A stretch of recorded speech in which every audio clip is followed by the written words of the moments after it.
Pancasila.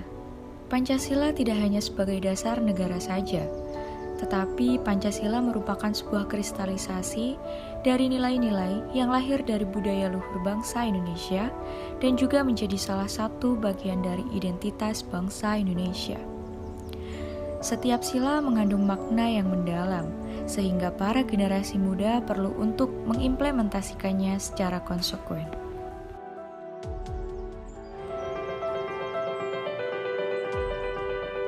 Aku bangga menjadi generasi bangsa di tanah air Indonesia. Pancasila adalah akar penguat, berdiri dengan kokoh sebagai bangsa yang besar. Pancasila, jiwa raga kita ada di aliran darah dan detak jantung perekat bangsa. Coba buka lembaran sejarahnya. Carikan fakta bahwa kita tak majemuk. Kita berdiri di tanah yang sama. Tanah yang mengizinkan perbedaan. Perbedaan budaya, warna kulit, dan kepercayaan, di mana mayoritas dan minoritas bersatu dalam solidaritas. Yang berbeda tidak untuk saling membenci, yang berbeda untuk saling menghormati. Jangan rekat aku dengan paksa, terima aku dengan rasa. Saya Indonesia, saya Pancasila. Dalam penerapan sila kedua, kita juga belajar untuk menghargai hak orang lain. Hal tersebut dapat dimulai dengan cara yang paling sederhana.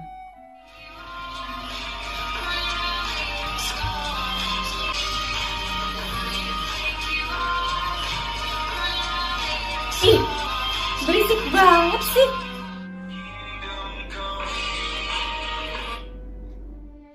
Dek, tolong dong kalau dengerin musik jangan keras-keras. Emang kenapa, Kak? Nanti orang di sekitar kita bisa mengganggu kalau kamu dengerin musiknya keras-keras, jadi dikecilin dikit ya. Oke, Kak. Dari video tersebut, kita dapat mengambil pelajaran bahwa kita harus menghargai hak orang lain untuk mendapatkan kenyamanan. Kita juga sebagai bagian dari masyarakat harus memperhatikan adab dan norma yang berlaku di lingkungan masyarakat tersebut agar terciptanya kenyamanan dan keamanan bersama. Kemudian, bentuk implementasi sila kedua adalah memberi makanan kepada lingkungan sekitar.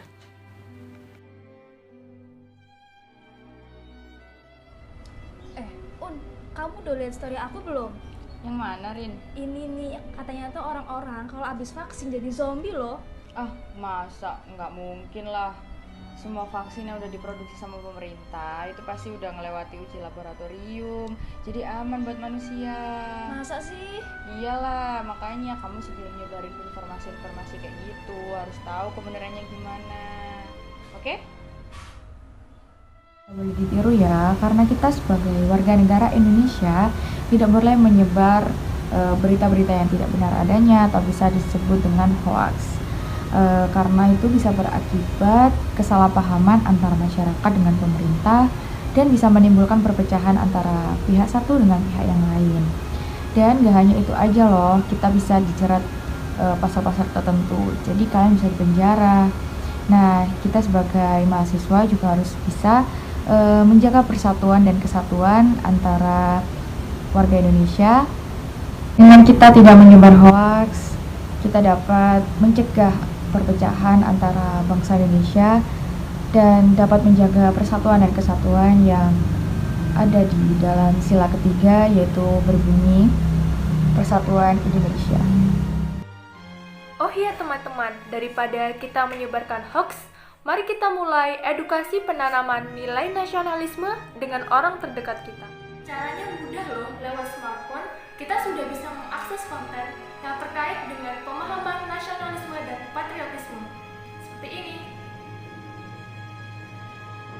Di video ini dijelaskan tentang perjuangan Insinyur Soekarno dalam mempertahankan kemerdekaan Republik Indonesia.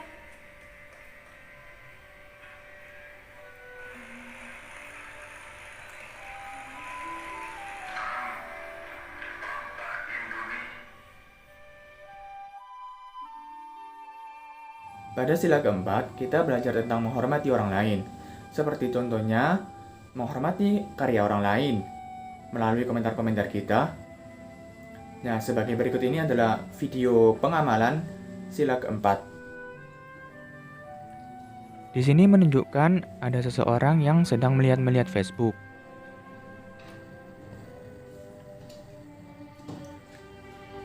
Dan dia melihat sebuah karya editan video dari seseorang yang dipost di suatu grup.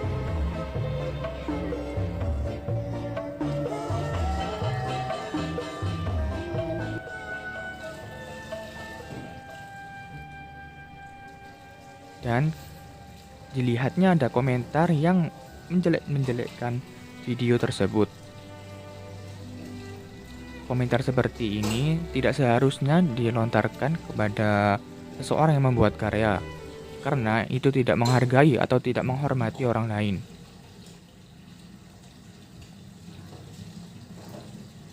Kita seharusnya berkomentar-komentar yang baik atau berkomentar yang mendukung orang tersebut.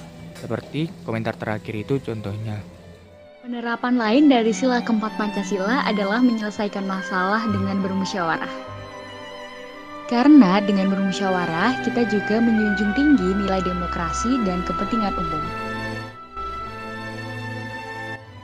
Selanjutnya, di sila kelima ini kita belajar untuk menghindari sikap sombong, mulai dari hal yang paling sederhana dan sering terjadi di kehidupan sehari-hari. Kansa, kamu kemarin ujian Pancasila dapat nilai berapa? Jelek sih, sedih banget aku dapat nilai segini. Aku juga nih, aku dapat 65 gara-gara telat ngerjainnya. Kamu dapat berapa? Oh, nilai aku 98 sih. Cuman kan sayang banget, kurang 2 lagi 100. Dari video tersebut dapat kita simpulkan bahwa sikap sombong tidak mencerminkan nilai dari sila kelima Pancasila. Karena pada sila kelima ini kita diajarkan untuk menghargai kerja keras orang lain, menghargai hasil karya orang lain, dan menghindari sikap sombong. Sifat sombong juga bisa merusak kerukunan antar sesama. Gimana? Videonya menarik bukan? Dari video tersebut, kita dapat mengambil pelajaran tentang implementasi nilai Pancasila. Oh ya teman-teman, kita juga bisa menerapkan nilai luhur Pancasila sebagai pedoman hidup dalam berbangsa dan bermasyarakat, dimulai dari hal yang sederhana. Mari amalkan butir-butir Pancasila di kehidupan sehari-hari. Memupuk kerukunan dapat dimulai dari lingkungan terdekat. Cinta keluarga, cinta sesama, interaksi sosial dalam semangat Pancasila. Tangguhkan kebinekaan, jaga persatuan dan kesatuan NKRI.